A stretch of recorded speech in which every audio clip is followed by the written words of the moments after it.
माता दी दोस्तों, कैसे हैं आप सभी पर माता रानी की कृपा बनी रहे।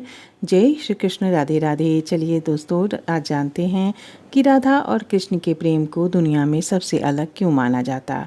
राधा जी और श्री कृष्ण का विवाह नहीं हुआ था, दोनों एक दूसरे से अलग थे। फिर भी जब भी हम बात राधा की करें तो कृष्ण का नाम अपने आप जुड़ जाता है, और अगर कृष्ण का नाम ले तो राधा का नाम अपने आप जुड़ जाता है। इन दोनों के प्रेम को दुनिया में सबसे अलग माना जाता है। ऐसा क्यों है, क्यों है इतना पवित्र उनका प्रेम? इस प्रश्न का उत्तर बहुत ही सरल है। यदि किसी ने भी राधा कृष्ण के प्रेम को जरा भी समझने का प्रयास किया है तो आसानी से इस प्रश्न का उत्तर दे सकता है। राधा कृष्ण का प्रेम यकीनन इस दुनिया में सबसे अद्भुत प्रेम है, क्योंकि राधा और कृष्ण के प्रेम में कुछ भी पाने की इच्छा नहीं थी। सिवाय असीम प्रेम के कुछ भी नहीं था। ना तो कोई अपेक्षा थी, ना ही कोई इच्छा, ना ही कोई बंधन था, और ना ही कोई शिकायत थी।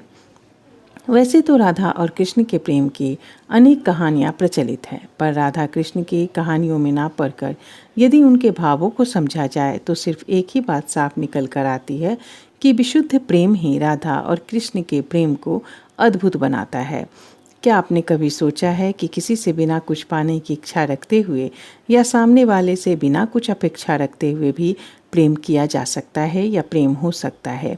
हम में से जब भी कोई किसी से प्रेम करता है तो हम उस प्रेम में कुछ पाने की इच्छा रखते हैं। हम जब भी किसी से प्रेम करते हैं तो दूसरी तरफ हम अपेक्षाओं का पहाड़ खड़ा कर देते हैं, और यदि सामने वाला उन अपेक्षाओं पर खड़ा नहीं उतरता है तो उससे हमारा प्रेम भी निस्संदेह खत्म होने लगता है और हम उस पर संदेह करने लग जाते हैं। पर राधा और कृष्ण के प्रेम में ऐसा नहीं था।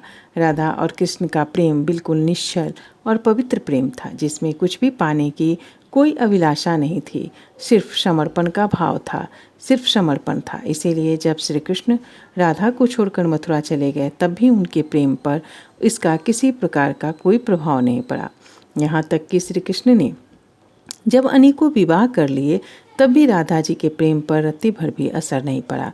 खुद राधा रानी भी शादी कहीं और हो गई और उन्होंने अपने पारिवारिक जीवन की सभी जिम्मेदारियों को पूरी निष्ठा से निभाया भी, पर कृष्ण के प्रति उनके प्रेम में किसी तरह की कोई कमी फिर भी नहीं आई।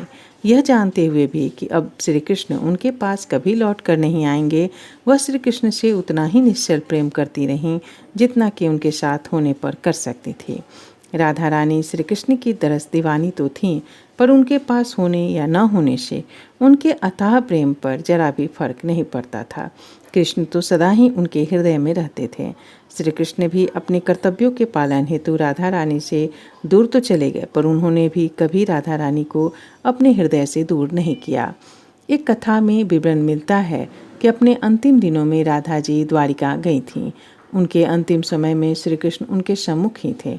उन्होंने राधा से उनकी अंतिम इच्छा भी पूछी थी, और राधा जी ने एक ही मांग की थी, वह यह थी कि आखिरी बार श्री कृष्ण को बांसुरी बजाते देखना चाहती थी, क्योंकि राधा रानी के मन में श्री कृष्ण की बांसुरी वाली छवि ही बसी हुई थी। श्री कृष्ण ने बांसुरी बजाई और बांसुरी की मधुर धुन सुनते सुनते राधा जी अपने प्राण त्याग दिए और श्री कृष्ण में ही विलीन हो गई। उसके बाद श्री कृष्ण ने वह बांसुरी वहीं तोड़ दी और फिर जीवन में कभी भी बांसुरी नहीं बजाई। वो मरते दम तक श्री कृष्ण से उतना ही प्रेम करती रहीं जितना कि वो कर सकती थी। उनके प्रेम में कभी कमी नहीं आई, और इसीलिए उनका प्रेम सदा सदा के लिए अमर हो गया।